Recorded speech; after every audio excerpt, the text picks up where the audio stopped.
Okay, so from now on, the recording is in progress, so just know that. And we did a lot of self-launch reliability tests, which warrants the main reason for the delays that we experience up to now. Okay, so just first on the ground vibration test, we've done some serious ground vibration tests. And I think it's the first time we did ground vibration tests before we start the certification program.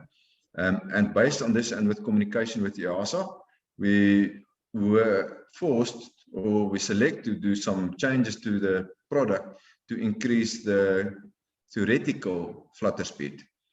All right, so basically what the flutter tests are, the requirement from EASA. How it is interpreted is that there are two things. You have to demonstrate that your aircraft in flight is free until VDF. Now VDF could be 10% lower than your design value. But the theoretical ground vibration test results should show vibration clear zone up to 1.2 VD. And we did in the past never interpret this specific line like this.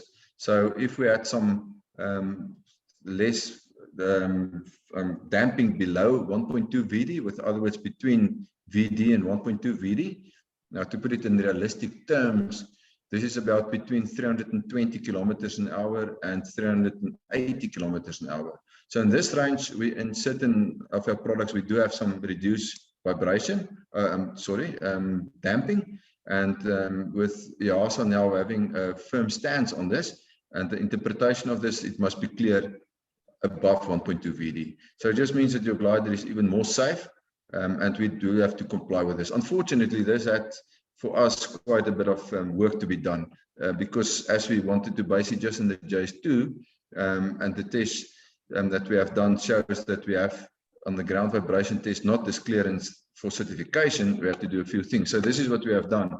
We increased the stiffness of the inner wing by adding a 45 carbon layer, and we had to remove the water behind the spar in the 21-meter tip. So these two changes made a significant increase in the flutter speed, which will make the ground vibration test also clear. So unfortunately, there will be weight added with this aspect of the 45 layers, but we are working on a weight-saving program to make our aircraft a little lighter. So the production aircraft will already be incorporating with this weight-saving program. We've also done it on the JS3 res, and there's quite a bit of weight to be saved without affecting the design data. Okay, the other problem that we had is that we have to increase the non-lifting weight with a few kilograms. We will not be able, with the system and the new engine that we now will be explaining to you about, with the changes to the engine, and have a 115 kilogram pilot and all your luggage to fly cross country with a mass below 350 kilograms. So it is a conservative mass, this, so I think we could get away with 330, but ATIS selected to make it quite strong. And to increase this, we had to do two changes. We had to add 9 kilograms lead to the tip to meet the non-requirements. Our initial plan was just to increase the stiffness of the spar. That is the easiest change, but unfortunately, EASA communicated with us if we make changes to the spar, that we will have to redo the wing test, and we were not so motivated by that proposal. So we've already done the JS1 test 3 times with authorities. We've done it ourselves in South Africa, then we did it with the JS1C modification to 21-meter tips. We did the second one, and then we did it with M&D with EASA certification once more. So we got a bit tired of testing the same wing and spending 50,000 euros in the process. So we discussed with EASA a plan that we use the existing wing, and therefore we had to spec the aircraft a little bit. So you have to add a little bit of weight there, and we like to reduce the yellow line speed, the VB speed. The VB speed is mainly a function of the wing loading, and therefore we had to reduce the wing loading slightly to accommodate this. So if we do this, the wing as it is certifiable, and we don't have to do expensive tests again. So if we have to redo tests, we really seriously have to evaluate if it is worthwhile to proceed with this wing in its current format, or should it not just redesign a complete new wing, but that may result in some delays in the project. So now a bit of technical stuff. So how did we manage to decrease VB? What did we do there? So by reducing the maximum all-up weight from 720 to 700 kilograms, we could in fact reduce the yellow line speed from 203 kilometers to 193. It is still significantly higher than most of our competitors who has somehow a yellow line speed of 180. But if we reduce it to 193 kilometers an hour and we reduce it to 700 kilograms maximum all-up weight, I think it is still an extremely desirable aircraft. So then we also have to make some changes to the 21-meter tip. We decided to remove the tanks completely because as we had to increase 9 kilograms of weight in the tip, there was only space for, and we have to remove the water behind the spars. There were only 10 kilograms of dumpable water available. And we decided to remove the tanks in the tips completely. So we had last week a meeting with all our agents and we discussed what will the market accept. So now we are presenting the information with you. I know there would be a lot of guys who said they would like to have water in the tips and they don't want to have so heavy tips. But unfortunately, we have to select a product that is acceptable by most of the market. And from our agents, we were guided that this will be the solution. So the advantages if we don't have water in the 21-meter tips is that we don't have this awful surface deformation that we struggle with. I don't know if all of you have seen our previous products know that we struggle with this deformation as soon as you enter water with it. So your tips will be in good condition without any deformations, which is good. You don't have to fill the outside tips. Obviously, there are less valves and maintenance and sequencing of tanks and things that can go wrong. And then also because of the higher weight of the tips, you would be able to fly with a slightly higher wing loading possibilities if you don't want to add water, especially if it's severe icing conditions. But unfortunately, the disadvantage is that you have less water capacity. So these are the facts that we have to consider. By adding the needed 9 kilograms in the tip, we increased the mass from 13 kilograms per tip to 23 kilograms. And this was one of the big discussions with our representative and our agents, because 13 kilograms is easily handleable. 23 kilograms is definitely a two-man job. So we already converted our prototype to 23 kilograms and it is manageable, but it is challenging to manage it with one person. To put it in the trailer with one guy is not possible. With the 13 kilogram, I don't know if you guys who already handled the JS3 tips and the JS1 tips will realize that you can do the tip alone, but I think most of us are normally using somebody to help you to install the tip. Because of this, we thought that the 23 kilogram tip will not be a disqualification for the product. Obviously, de-rigging is a little bit more difficult. You have to have two guys to do this, or you have to have a bit of training to do it single. And then the trailer brackets need a bit of reinforcement with additional 9 kilograms hanging there. I think the weight is approximately 9 kilograms of weight that we have to add. So these numbers might be slightly different, but the design team would like to have 23 kilograms for the non-lifting weight to be increased. So this is a bit of the negative news that we have. So let's look at what do we get in out of the aircraft. So in the 18-meter configuration, we reduce it from our proposed, initially it was 600 kilograms. Then we thought to make it 660 kilograms, and it is certifiable for that. But you could see we have to keep the wing loadings of the 21 meter and the 18 meter similar to have the same VB speeds, or to have the optimum VB speeds for both configuration. We can still certify it to 640, but in 7 and 21 we will have to certify it to 700 kilograms, which gives a bit of a lower mass than you wanted to have. So in the past, I think our JS1s are flying at the 58 wing loading, and now it's reduced to a 57 wing loading, which I still think it's quite a pleasant wing loading for open class glider. The increase in the 18 meter from 54 to 57 will be quite pleasant for you guys. Those guys of you who would like to fly 18 meter records, I think that will also be quite a pleasant product. But you can still see the non-lifting with the 90 kilogram pilot, the minimum weight, and this is the important thing that we have. Those two numbers are still similar, and around 42 mark, the two products are, in my opinion, very, very desirable. If you look at the 18 meter aircraft, that could be as low as 380 kilograms, And now with additional weight, the 21 meter is a bit heavier with additional weights that we had to add. I must just verify that number. I may not have added a few in the size. So basically, to summarize, this is what we have done. The maximum weight 640 and 700 with a 57 wing loading, which makes the two wingspan variants extremely close to one another in terms of the performance values on the airspeed indicator, stall speeds, and structural limitations. So for us, it's nicer to certify it like this. So this is the reduction and the wing loading from a 58.7 to a 57.1. Okay, so the current wing loading of 372 and 400 is increased slightly, as I explained, with plus the 9 kilogram tip. So these are the numbers that we are sitting with. All right, minimum wing loadings we talked about, and the minimum wing loadings are still, in my opinion, for a self-launcher, extremely pleasant values to fly, even in the weak conditions we sometimes experience. Okay, righto.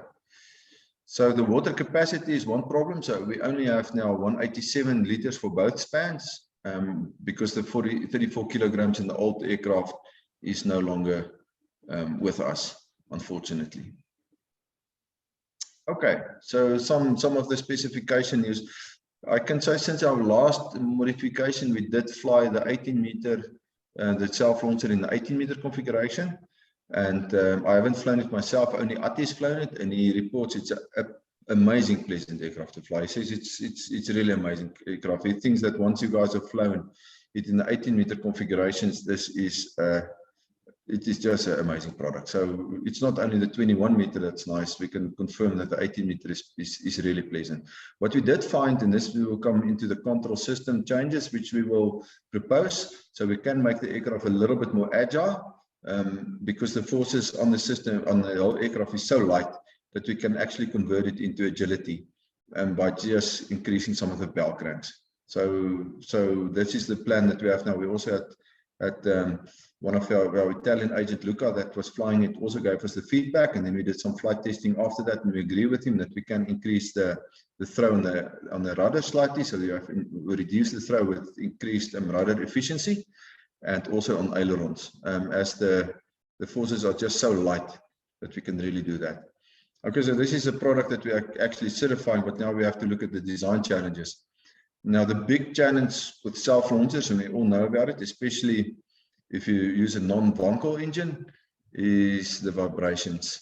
So we've done a series of vibration analysis techniques to determine which components are failing, and we use some motion frequency videography and spectrum vibration analysis, and also we did a lot of tests. Unfortunately, we got quite a number of failures. So during our endurance tests for the self-launcher, we were actually surprised how often the wires are failing. The wires are failing, and I think that some of the other manufacturers did overcome the problem by increasing the number of tie wraps, and have a lot of soft spots with rubber connected to the pylon, and it's quite a mission, but it is an iterative process where things are failing, and you have to consistently find solutions to address these vibration problems.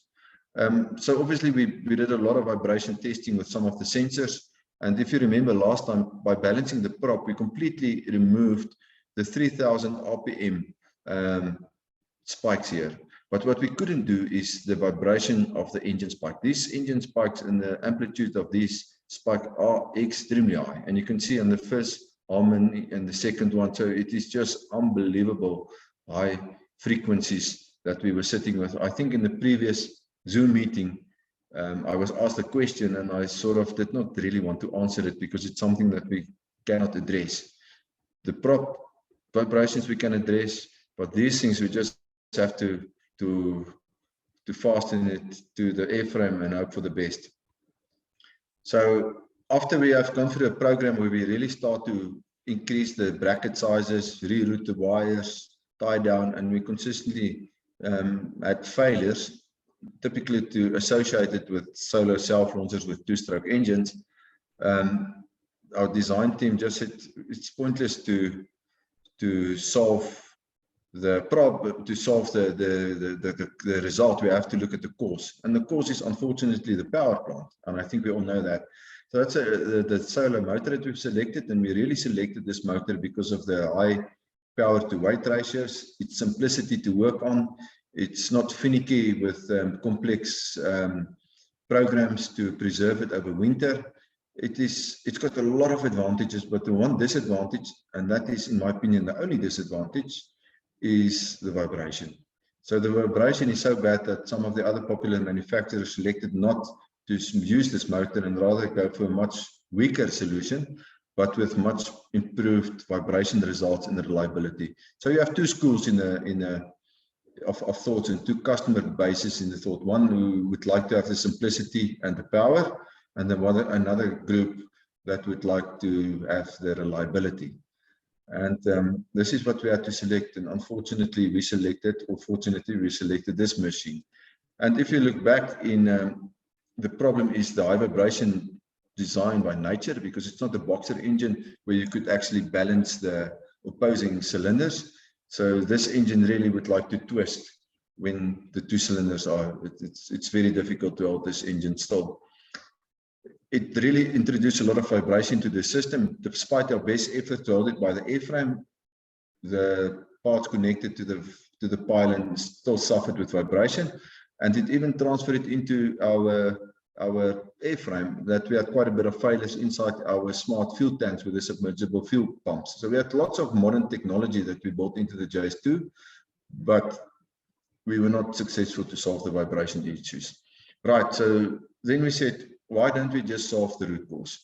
So we decided we start to look at the engine and to see how can we improve this. And we looked at what other engine manufacturers are doing. If you buy a modern KTM motorcycle or any modern 2-stroke or 4-stroke motorcycle engine, you actually find the solution without any vibrations. All modern motorcycle engines have really beautiful vibration properties.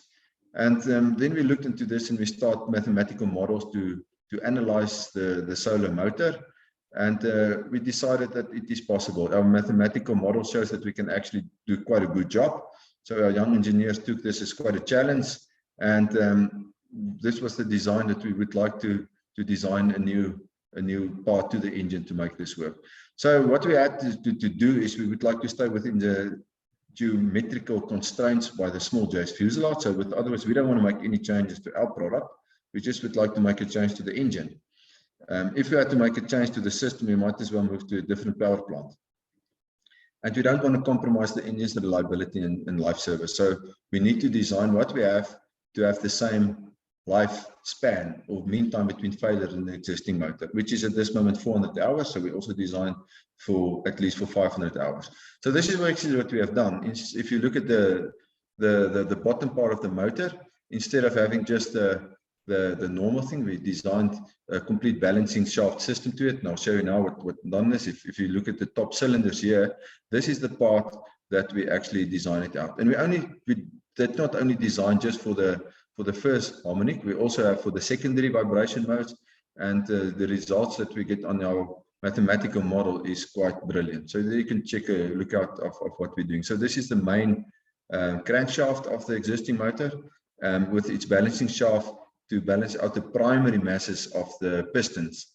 And now, because of the secondary rings, we designed quite a few balancing shafts. You can see there's the balancing shaft sitting there in this line to accommodate this. So this is quite common technology in motor industry, but up to now, Solo selected not to do this, and we were quite happy that we approached Wolfgang, and he's quite happy that we are in a joint venture now with this engine development, and that we hope to run this motor in, hopefully not this year, that we run the prototype engine. So all the design work has been done. We've done a significant risk assessment on it to have as minimum as possible surprises, so that we can be back in on the time schedule as soon as possible. Right, so that's the original Solo engine, and this is a Solo JS engine. And it's significant improvement in balances. So if I just see what we have, the disadvantages, obviously we have to carry 4 kilograms of weight on the engine. The complexity has definitely increased. There's a bit of a cost increase on the engine itself. And the design advantage is that we have 46 times fewer resulting forces. So if you can imagine, we were around the 300 Newton of forces accelerating now, and this is 46 times lower on the major harmonics. So basically, you will find the engineer that is not running away while you not look at it. So it will be probably remain where it is. And 105 times fewer moments. So we really think that this change is really smart. We tried to get away with 2 balancing shafts, but we couldn't get the second harmonies away. So we had to go with a bit of a more complex design. And I think we will gain a massive amount of comfort and safety. And I think the days of vibrating cables and loose cables, I think that could be over. So this is, if we could contribute this to the self-launcher industry, I think this is probably the biggest contribution that we as a small company will make into self-launchers. So guys, this is what we will be doing, and that is why we're so silent. So what have we done? So we've done the EASA type application in March already. We had the kickoff meetings, then we have meetings with them, and this is where we actually had to redo the loads. We thought that the loads documents would have been completed, but we can only complete it after this meeting because we might get from you guys the go-ahead or to say that you are no longer interested in this product. I would think this will still be one of the most desirable self-launchers that one can purchase. So I have to have my marketing hat on. So I believe in this product. I really think it's a good product. I must admit, at one stage we discussed it with the agents to cancel the project completely and to advise the customers that we're upgrading it to a new wing. But we were convinced by our customers that it's such a brilliant product that we cannot go this route. So we're happy that we made the decision to stick with it and just making small decisions. So all of this is unfortunately moved by 9 months out, the certification project. We will try to catch up again, but we had to get the clearance from EASA about the non-lifting weight and also about the demonstration of flutter. And because of these delays, we at this moment, we're 9 months behind schedule, but I believe our engineering team will soon be focused on the JS2. We're moving to the last phases of the JS3 res, and then a big engineering team is available to help us to complete these activities. Okay, so what did we do? Just to summarize, we really are excited about the project that we do with Solo to change the engine. We're working on a bit of control response improvement before we go into flight testing, just to make the aircraft a little bit more agile, as I explained. And then obviously the weight amendments to enable certification that we were forced to do that I've just explained. So I hope this is give you a good overview of what we were doing. Then obviously we're busy building the 3rd prototype already, and a lot of product manufacturing improvements has been made to make sure that we can build this aircraft in a much reduced time frame compared to the JS3. Okay, so this is the summary of it. So now maybe I can go to some questions and answers, and I got some pre-questions which I first would like to answer, and then we could answer the rest of the stuff. Okay, the first question is, Jay's planning to exhibit it at the Aero. It was the plan, but I think we all realize now that only testing the engine towards the end of this year, it is highly unlikely that we will be at the Aero. In case some sort of miracle happens, we will be able to send the JS2 prototype there, provided that we are satisfied with the engine test. So at this moment, no. But if the progress is faster than expected with the motor, I would love to have it there. Okay, the second one, will it be available in 2022 for flights? It could be available, but obviously we would like to focus on certification. And if we need the platform for certifications, we will not have a prototype in Europe. We in fact plan to have the second prototype ready, but I would not like to make this commitment. So I think we will give feedback as soon as we see this opportunity send, and I make a commitment that we will send one. Then some of the other questions, if you unrig the glider, what about the fuel in the wings? So at this moment, the design is not 100% finalized because this was previously a concern, which we forwarded to the engineering team. And my understanding is that they have good progress on this so that it should not spill out of the filling ports. if defilling is required, will it save some time and will it contaminate the fuel? Normally, we would like to have our fuel tanks quite clean. And I think the process of defueling, we will make sure that this runs through some fuel filters, which you rather have to replace. So normally, if you don't put dirt inside the fuel tank, we hope that we also will be able to keep the fuel tanks clean. So, but this we have to do a few more tests. If you rig the glider line, how you connect the probes installed in the horizontal table stabilizer, I think it's no problem, they're removable. And I think none of our JS3 customers ever complained about the probes installed in the stabilizer.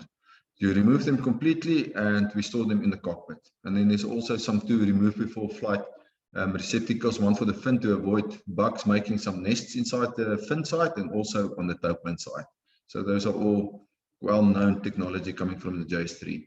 And I can just admit now that we have done flight testing on the JS3 RES, there's absolutely no impact of the thrust and affecting the airspeed or any of your instruments. So there's absolutely no effect. The airstream completely misses those on the fin and the stabilizer with the JS3, and therefore you don't have any complex switches to change between motor mode or glider mode with this design concept. Okay, what are the differences in the JS2 cockpit to compare to the JS3 cockpit? So the JS2 cockpit is as wide as the JS1 cockpit in the shoulder area, and it's about 20 millimeters narrower in the knee area. So if you have really big legs, you might find it a little bit more uncomfortable than the JS1. However, we reduce the size of the instrument panel to only accommodate 57 millimeters instrument so that you can actually move your legs a little bit closer to try to accommodate for that.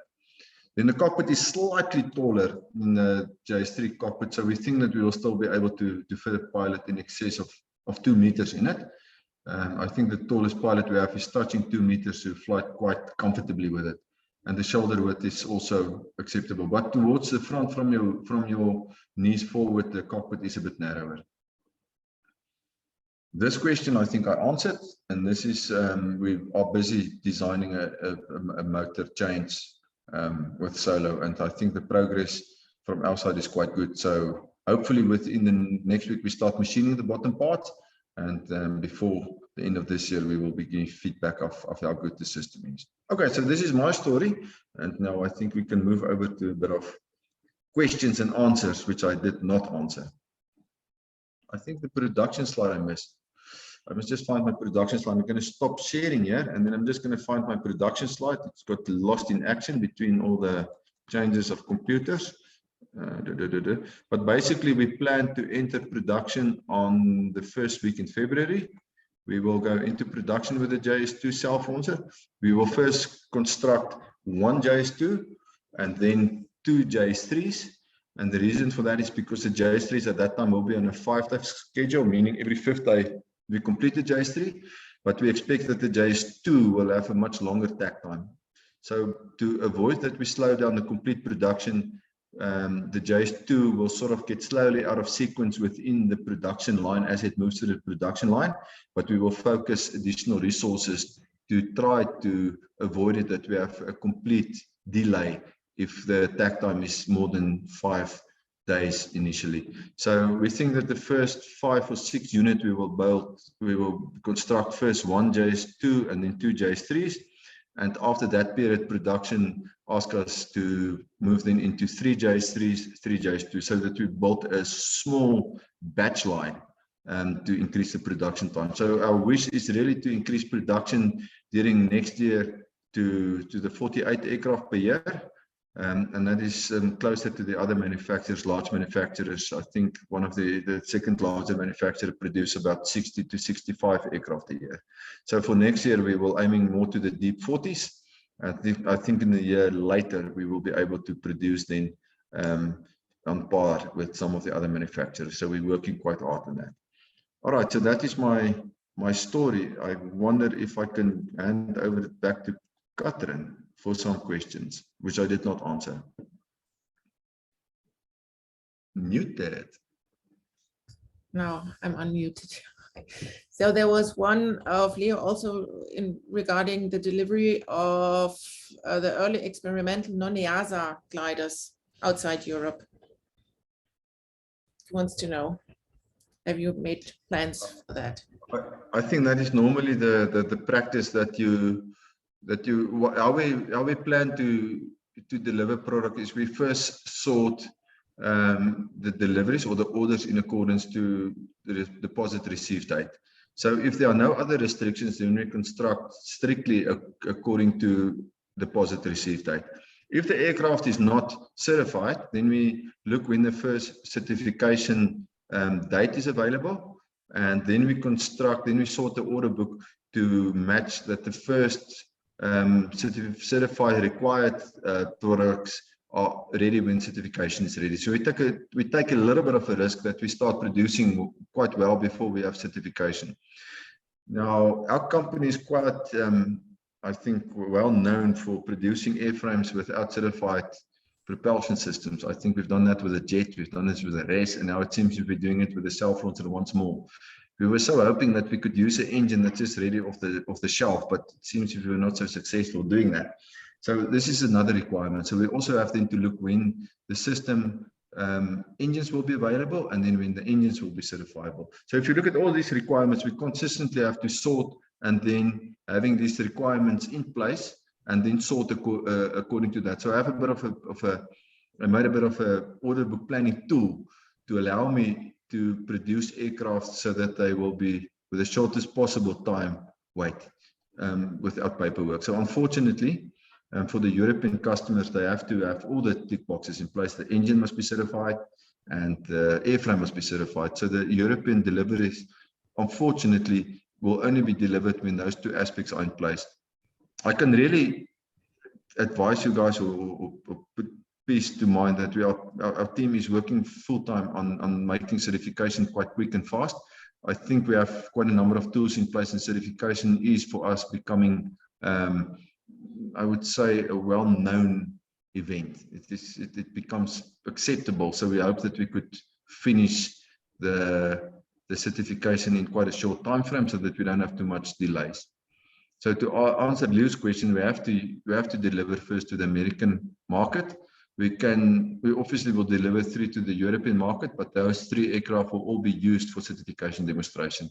So EASA will be flying them, and we would like to do some verification of performances in certain environments.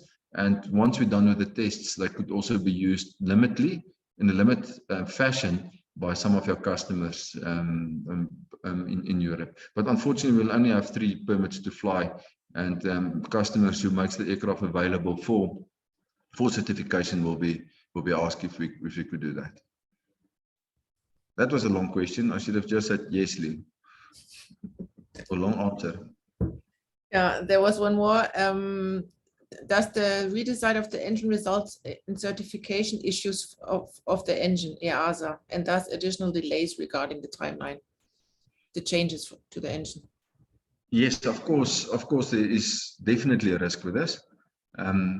The engine needs to undergo a major modification, and this was one of our major discussions with Wolfgang Emmerich, and he is quite confident that this is just between a minor and a major mod, because there are some manual changes and maintenance manual changes. It will be classified as a major mod, and we would have to do the 50-hour endurance test. But it is really not so much work. So we think that this is possible once we have the prototype running and tested. And Wolfgang will immediately do the 50-hour tests, and the manuals will be amended accordingly. They are not the critical parts. The advantage is that the critical parts of the engine is not affected. So we don't affect any means the chamber where the pistons are operating. So those chambers and the crankshaft are operating. So we don't touch that area at all. So from the engine side, it looks that it's exactly the same. So we don't expect any structural changes or performance changes on the engine side.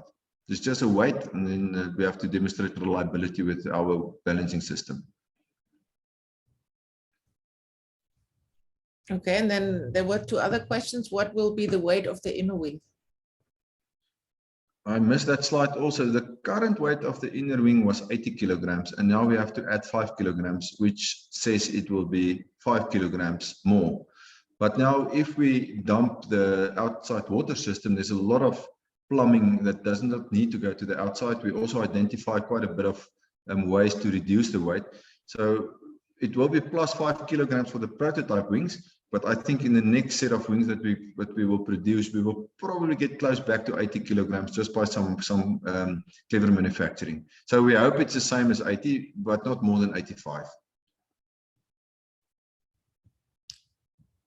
Okay, and what design has been selected for quick connecting the fuel lines in the fuselage and wings with minimal fuel spillage? I think that question we must just have available for the next meeting. My focus was more this time on changing the big things, because we made some massive big changes, and it is more important that we are just on the same page with the changes that we're making. So if I get a massive upset customer basis because of the 20 kilograms we sacrificed, then obviously we need to go back to the drawing board and decide what we could do. But I think it will be such a desirable product at 700 kilograms that we don't have problems. So I don't know the fuel system available, and the questions, I did not ask my engineers for an update on that, but I know they have solutions. Okay. How does the changes from of the engine affect the price? We definitely will have to pay a bit more for the engine, and I think that it would be fair if we could have the customers to contribute towards some of that cost. I think the advantage is that your maintenance fee over the long run will be a fraction of what it was expected to be. So I think rewelding exhaust pipes every season and changing cables and wires, that will disappear. So I really don't want to offer the engine where we have to put patches on it for vibration. I think there could be a solution if we install a different cable to the back to hold it back, so that we can reduce the vibration to the airframe slightly, but the pilot side will still be seeing vibration. So we will try to convince the customers to contribute towards the cost, and we will just obviously build just the cost, the additional cost of the motor towards them. Normally we try to accommodate some of the cost if we make improvement, but if it's a big one with a lot of advantages to the customer, I think then we will go into discussions with them just about the costing. Normally when we make a mistake, when the mistake is on our side and we have to rectify things to make it better, then we carry the cost. In this case, I think it is really an advantage for everybody. And there was another customer from the States. He is asking, is the main wing tank of the JS2, will it have separate water compartments to allow taxiing and takeoff? And this is one of the aspects where I am pushing the engineering slightly. They did not give me back this week with the answer. So my proposal was that we have a 25-liter tank on the outside of the tip, and then also the balance of the water towards the inside, which means that you can actually just fill the outside tips and fly in a lighter configuration, or you fly then in the full configuration. So I think this will be extremely desirable by the customers, and I think just give me a bit of a feedback if this is something that you would be prefer instead of having a full tank. Obviously we have balanced tanks, baffle ribs on the inside, and these baffle ribs will really having some one-way valves to prevent most of the sloshing to the tip. Unfortunately, you have to have vents and the other means to ensure that the water can actually transfer from one side to the other side. So if you're for long periods with the wing down, there will be a slow transfer of water to the outside tips.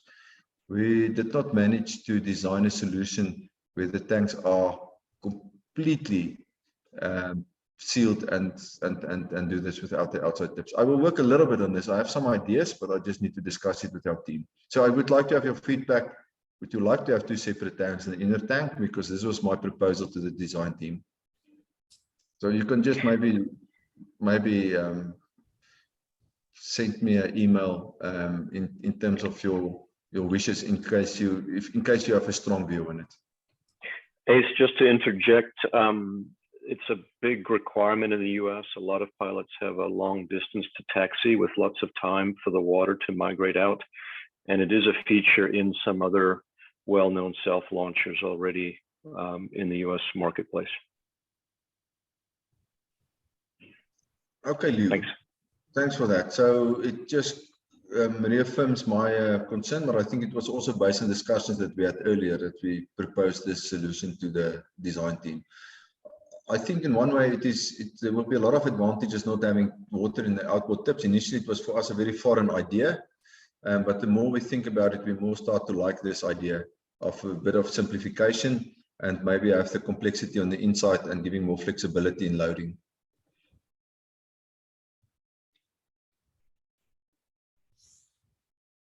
There was questions also regarding the JS5 Ace. So are you prepared to give some info about the JS5? Any updates on the JS5 development? Is the fuselage for the JS5 exactly the same as the JS2? Is it still the same? Almost. So we are considering, having done now flight tests with the JS2 and the size of the rudder, we will definitely consider to make the rudder on the JS5 slightly larger to have the same nice feeling that we have in the JS1 and the JS, or let me put it in the JS2 18-meter configuration. So this was already a request, and the larger rudder is designed. So for the JS5, the only difference at this moment we envisaged is the bigger rudder, German Seitenruder. Okay, and there was another question. Will there be an 18-meter tip available with the JS5? See, if I now market the 18-meter tip on the JS5, then the JS2 customers will all migrate to JS5. So I'm not sure if I should market it. Obviously, if the wing of the JS5 is designed that it could have a lot of different variable spans, smaller than 24 meters. So 24 meters will be our standard span, and we will not be so keen to sell the JS5 not with a 24-meter span. But the place where the wing is broken allows it to have any type of span. I think with our workload, that it would be a little bit irresponsible to initiate different spans on the JS5 as well, which will cause delays in all the other projects. So we are only focusing on the 24-meter now, but obviously the product lends itself towards any span larger than 18-meter. And this is what will make the JS5 such a beautiful product, because of the upgrade possibilities we'll have in the future on it.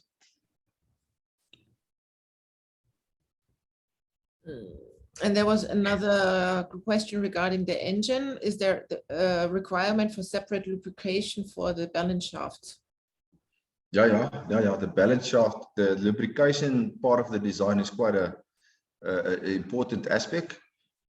So obviously we are paying quite a bit of attention on it. So there will be also a closed compartment with gear lubrications that will be all inside the balancing shaft compartment, which also needs to be replaced from time to time. At this moment, our engineers are saying that the lubrication, the result shows that it is good enough for its lifetime. But maybe we will, after some tests, we may have a maintenance program of this, or might have to be replaced after 50 hours or so. And I think most of you with existing self-launchers will find out that 50 hours without failures is quite a remarkable milestone to achieve. So hopefully we could run through these milestones without if possible, without any maintenance. If that is the wish, that would be quite it's maybe a dream, but this is what we were working towards.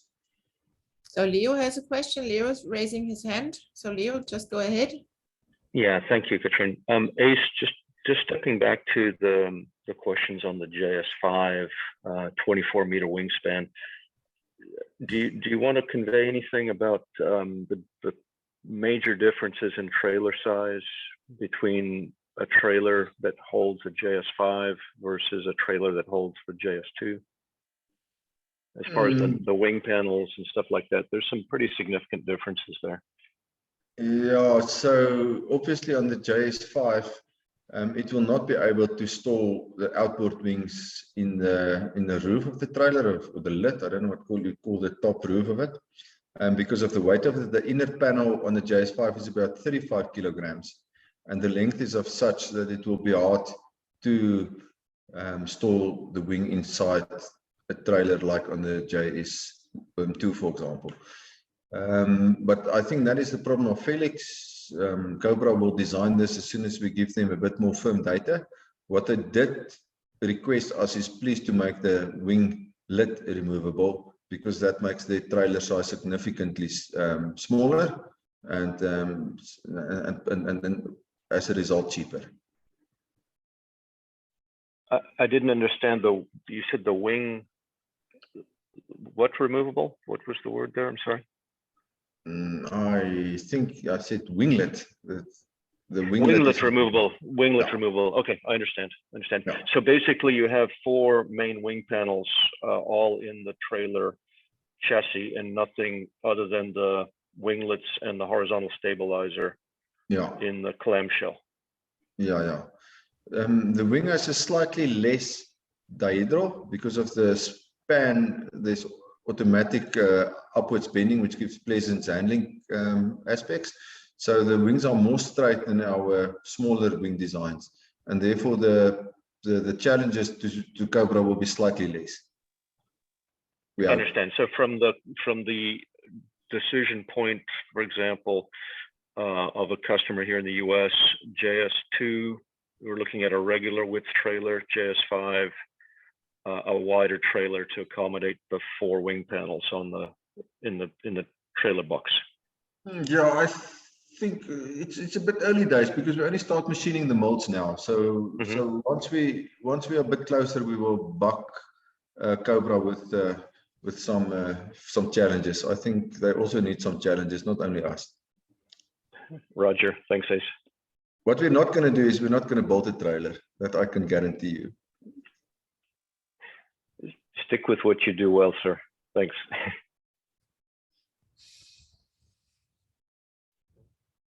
Any more questions? I think we had questions from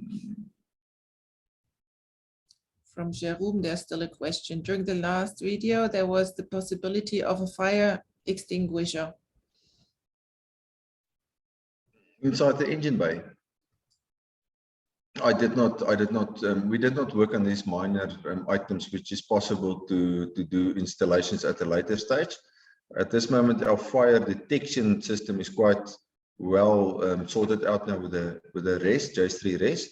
So at least fire warning will be good. And if you have fire warning, then automatic distinguishing is also a possibility. There's lots of space in the JS2 fuselage. So I think it's a beautiful, neat installation. I think if you see the JS2 installation, you will wonder why there are so little components inside it. So it really looks neat and hidden. So there's always space for fire extinguishing. But I haven't done it. So I think we must just put it in the list and remind me at the later stage again.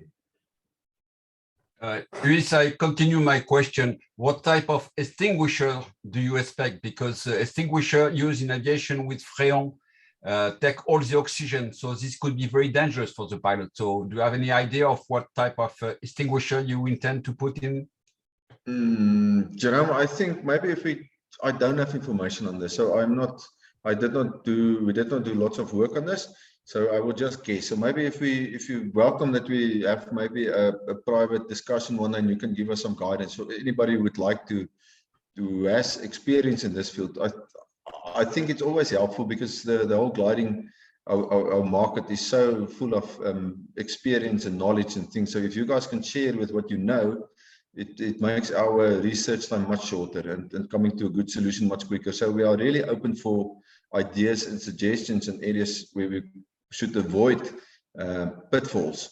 It would be kind. So we really keen to hear. So just write us an email and I'll have a Zoom meeting, and anybody then who would like to have, for example, about fire extinguishing or maybe vibration or any idea, anything that you have ideas on, tell me and we'll have a Zoom meeting and we'll find solutions together. So for us, I think it's also nice to get your feedback, and I think it's also nice for you guys to see that your designs are finding its way into the final design. It is, I think it's quite exciting. So please, let's do that. So maybe Thanks, Jeremy. maybe anybody else wants to ask something directly?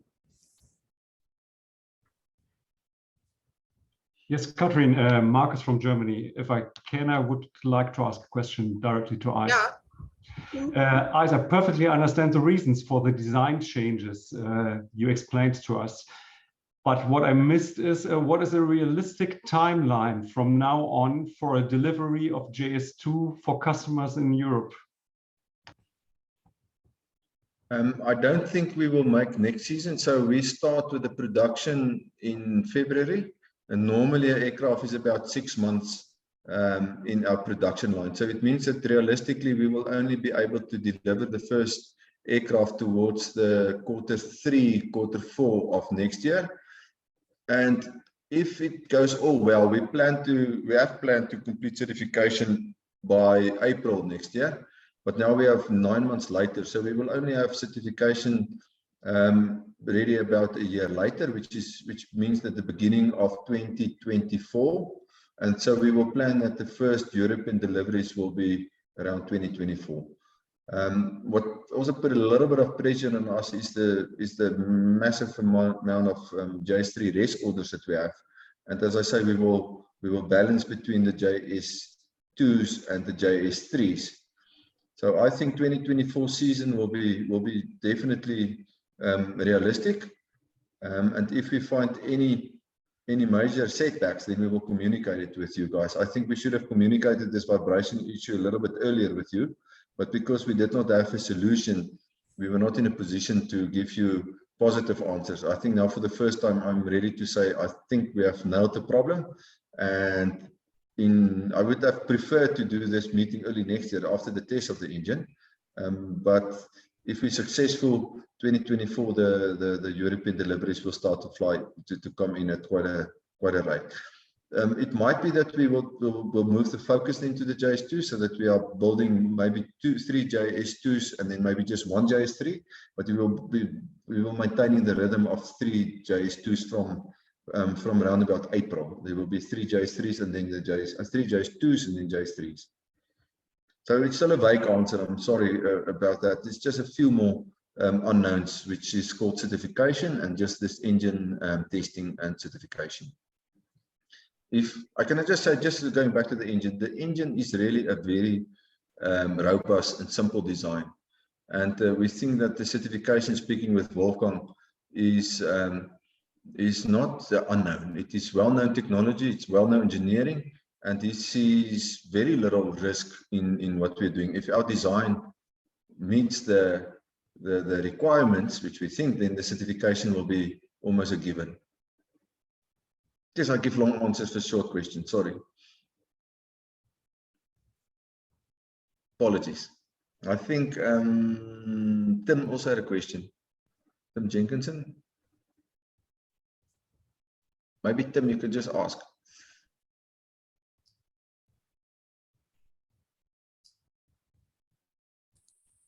Hey, it's Tim. Can you hear me? Yeah. Yeah, I think you've already answered it. It was a JS5 question, really.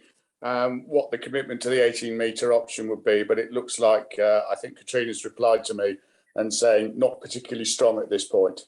I think that summarizes it, doesn't it? Yes, Jim, you guys beat us with rugby last week, so I'm not going to answer any questions to the English guys.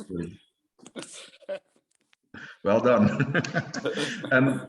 Yes, I tried not to market different wingspans on the JS5, but in the end it will be a realistic, easy modification for us. So for us to introduce a new product in the market with just different wingspans is something that we've always been doing. So it's almost company strategy. And I think I did mention once in my life to the audience that we will never ever build a single wingspan aircraft again. We will always design multiple spans to cover bigger market shares with a single product. So this is basically our stance that any product that we develop, we're already looking into different span options for future upgrades. So that gives a little bit more a clear answer. In this question is just a timing. When do we do this? And obviously we will not do it before the major projects are flying and certified. Okay, thank you, Ace. Thank you.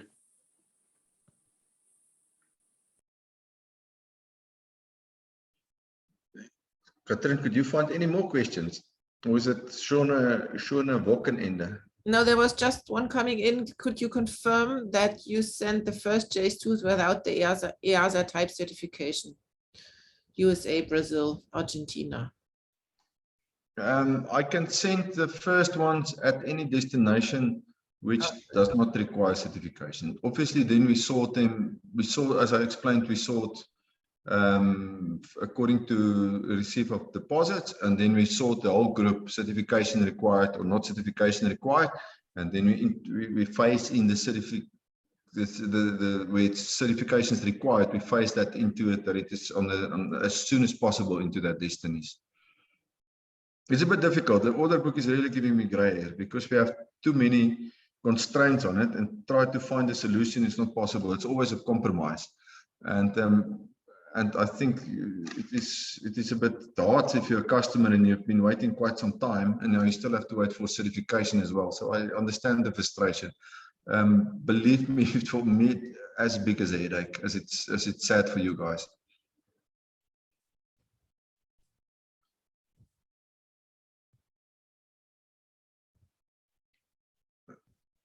It looks that is it. Nobody else? Okay, but I think any further questions, we are welcome to write me an email. I think I already got some nice emails from some of your customers in the REST meeting, and some of those suggestions we immediately incorporated into the final product, because before we have certification completed, it's easy for us to introduce good suggestions. So don't be shy. I cannot always incorporate all the suggestions, and sometimes suggestions must fit into the bigger picture, which you guys may not have the information on. But whenever we are in a position to incorporate a good idea, we immediately do it, especially before certification. Then that's the timing. So please, guys, you can be part of this design team. We welcome your ideas.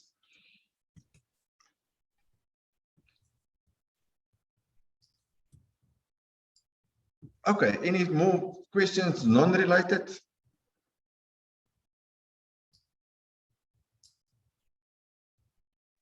like Russell's asking for a clarification on something, a question that just popped in the chat. Yeah, Russell, so the JS2 certification is expected to be still completed in next year. So we just have to have our meetings with you also to see that we are not putting them under more pressure, because obviously the initial delay was now because of a specification change, as we don't want to do the wing test. We just need to make sure that the resources are available and that we don't overload them to push hard to finish certification still in this coming year. And then delivery is only the year after. I'm not sure if I had my dates wrong with a previous answer.